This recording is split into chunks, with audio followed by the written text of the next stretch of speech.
This episode is brought to you by JC Engineers.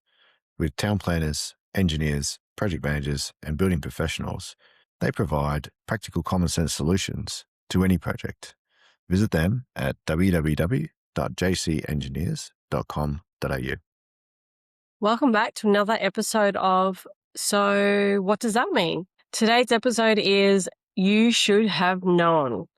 Building without approvals and why authorities step in after the fact. Why this episode will hit hard. This episode speaks directly to the first-time developers, small builders, renovators, homeowners doing minor works, and it addresses the uncomfortable reality that ignorance is not a defense, but lack of clarity is widespread. How do people end up with a stop work notice or a show cause letter when they honestly thought they were doing the right thing? Because the system assumes knowledge and authorities enforce responsibility. They expect that you are following the process that they've set out, even if you're not aware of what that is. If I can share some key stats around this area, I mean, most unauthorized building work is not deliberate. Over 70% of unauthorized or non-approved works occur because owners genuinely believe approvals were already covered.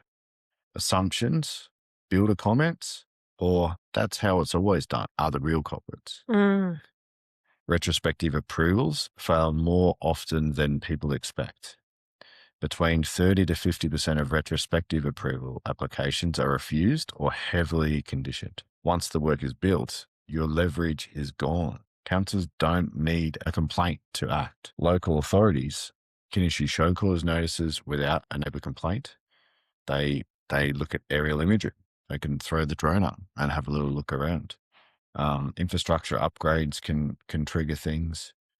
Compliance audits, property sales, for example, can trigger things. No one complained, so it's irrelevant, is the thought that people think. It was already there, doesn't protect you. Current owners are legally responsible for past unauthorized works. Even if you didn't build it, you didn't know about it, it was decades old, the liability transfers with the title. So you're saying if you purchase a house that has structures on it that aren't approved? Yeah, Is that exactly. what you mean, like with the liability transfer? Yeah, we see it all the time. People have just bought a property, and apparently 10 or 12 years ago, the authorities have said, well, 10 or 12 years ago, there was an extension on this property and no one's actually formally documented it. So now you have to, and here's a show cause notice for you to do so. You've got a given time and away you go. So all of a sudden now you've got this added expense to your property sale that you had no idea about any of it. Yeah. Or because, at the start, you didn't do your due diligence and check that out, or your conveyancer or whoever it is that's checking it out for you. Insurance quietly walks away. Most building and home insurance policies exclude cover for non-approved or non-compliant works, even if unrelated to the claim. One small unapproved structure can void a major claim. Well, I didn't know that. If that structure, for whatever reason, had anything to do with the claim that you are putting in, it can void the entire thing. That's insane. Banks do care, just not until it's too late. Unauthorized works are a leading cause of delayed settlements and finance withdrawals during refinancing, development funding, property sales. It only becomes urgent when money is on the line. Minor works trigger major consequences. Pergolas, carports, retaining walls, sheds, and drainage are among the most common causes of enforcement action. The stuff people think won't matter matters the most. Demolition orders are real and increasing. Councils are issuing more demolition or removal orders now than a decade ago, and they're driven by risk transfer, councils, climate resilience requirements, infrastructure protection. Approval systems are tightening, not loosening. And a lot of the time, professional advice is too late. Obtaining professional advice too late is the most expensive advice. fixing unauthorized works after construction can cost 5 to 10 times more than doing it correctly up front. The design changes are cheap and the demolition just isn't. How many times have we heard the words, but it's only minor? Oh my gosh. I get all the queries through, like, I'm the first point of call for our business, and I hear all the time, oh, it's just a shed. It's just a shed. It's just a carport. It's just a awning over my caravan. But we've done this before. Yeah. And yeah, it's all the time. The builder said it was fine. Council didn't say no. We just went and did it. Yeah. Across the industry, a significant number of enforcement actions start with work that was never intended to bypass the system. It just slipped through the cracks. So why can't councils just approve it afterwards? Well, I mean, approvals themselves protect safety, neighbours, infrastructure, the public interest. Authorities enforce consistency, not intent. Retrospective approval undermines this system. It means basically you're flagged as someone who is ignorant enough to completely ignore the system because in their eyes, we've got a system out there. It's on our website. Go and have a look on our website. It mapped it all out perfectly for you. So therefore you've ignored it and therefore they're going to throw the book at you because to be able to ensure that whatever you've built is going to be the safest, is going to ensure that it performs the way it does perform, they're going to go through every nook and cranny down to the T to make sure that it gets correct. If approvals could always be granted later, the process would be meaningless. Right. It would undermine having the entire process there at all. In the first place, yeah. Is there a knowledge gap between like general public and the authorities? Yeah, exactly. I think, the authorities themselves have an idea of what, they expect or they think that the general public would have. And yeah, there is a huge knowledge gap in that. I mean, most of the things that we see coming through, most of the retrospective approvals, people tried to follow the process, but the process is so convoluted. Yes. They've got advice from several different people that conflict at each other's advice and it becomes confusing to them. Yeah, and there's no clear path. There's no clear path or direction for them to be able to get this over the line. And therefore, they go, all right, well, we go to the builder. The builder says, should be fine. No worries, goes and builds it. And then it all comes back to you as the property owner. Owners are expected to understand the triggers. They're expected to check approvals. They're expected to confirm compliance. I didn't know doesn't negate responsibility. Yeah. So the system assumes people know more than what they actually do. Yes, especially for first timers. First timers are expected to go and do their due diligence, their research, listen to the advice that you're given. But as we know, a lot of advice can be delivered confidently, which actually doesn't make much sense. So how do people accidentally bypass this process? Well, I mean, internal alterations is one big one. Internal alterations that people assume are actually exempt may not be exempt because someone's told them that it's exempt or they haven't gone and checked with a building certifier, the authorities, whatever that might be, to confirm whether it is exempt or if it isn't.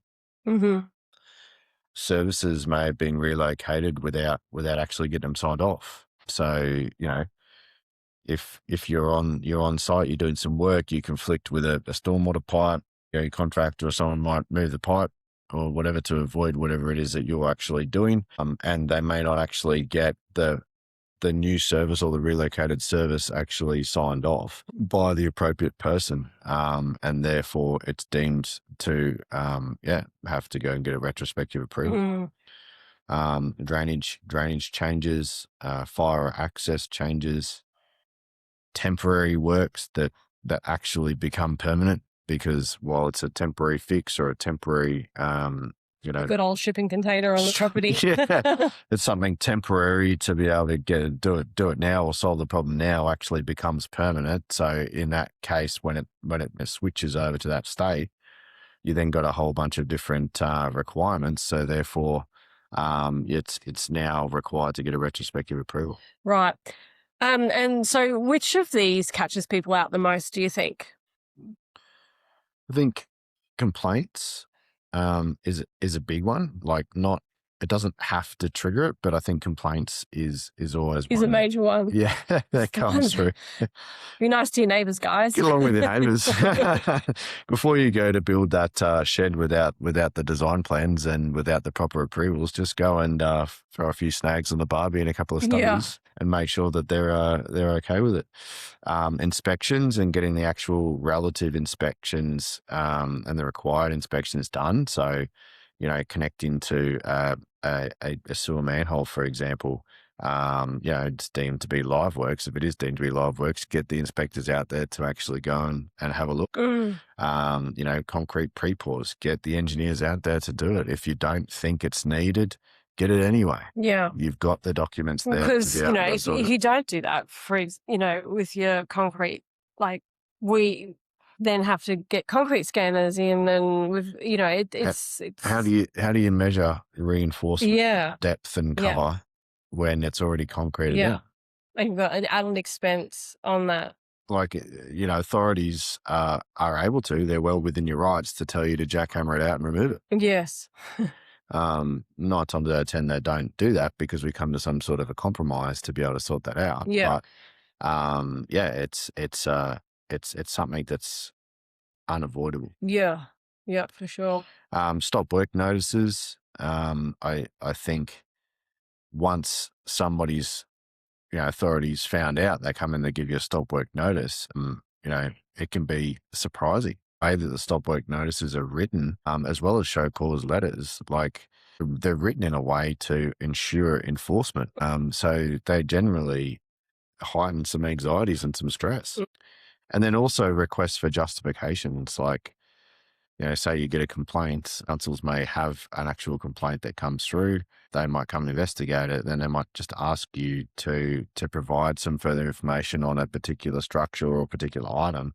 And, they can be taken the wrong way. I think, they're only doing their job. They're just trying to, tick the box on their side. If you could provide them any information they need, then that's going to help them from their side of things.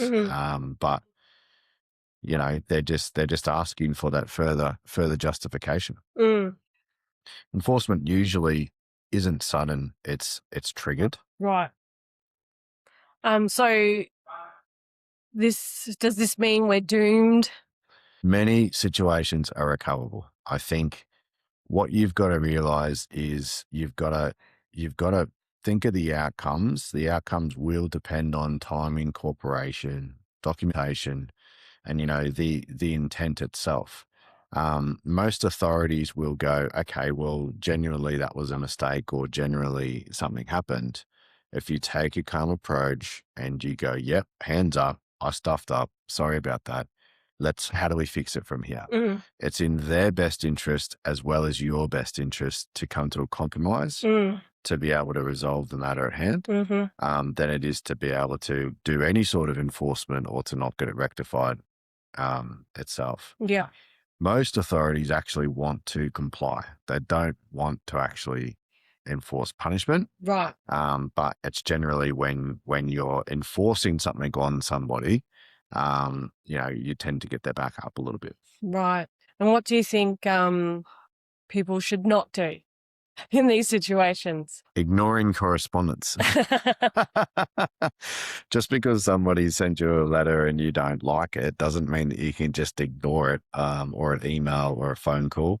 Give them a call, respond to it, go back to the correspondence and discuss the matter with them. Don't rush in to undo the work. Just because somebody's pointed it out to you doesn't mean that they're right. Yes. You may be in the right. You just need to get your documentation together to come back and provide justification back to the authority. If you can do so successfully, then a lot of the time you don't need to actually do anything. So Right. if you rush in to go and rectify something that may be there, you might be spending a lot of money and time for no reason Yeah. and stress. Yeah.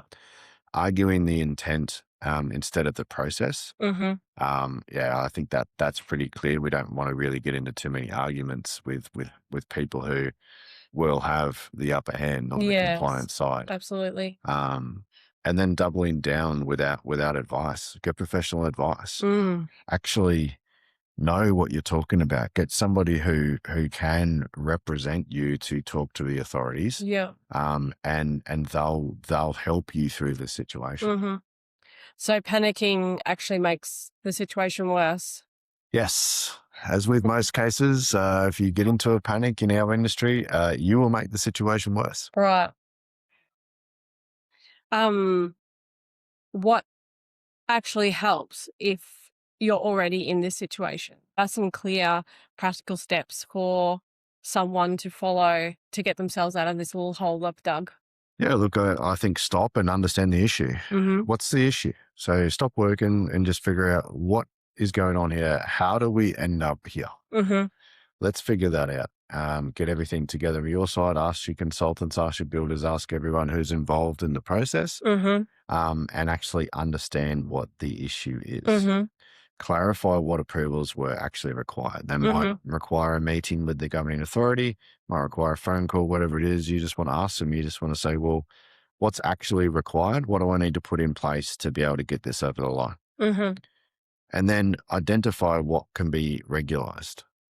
So, if they come to you with 10 points and say, I need these 10 things, go back to them and ask them and go, okay, well, of these 10, there's 3 points here that I can, knock off the list straight away because I've got this, that, or that. Mm-hmm. And then so I only have to adhere to 7. Bond strategically. Don't rush into it.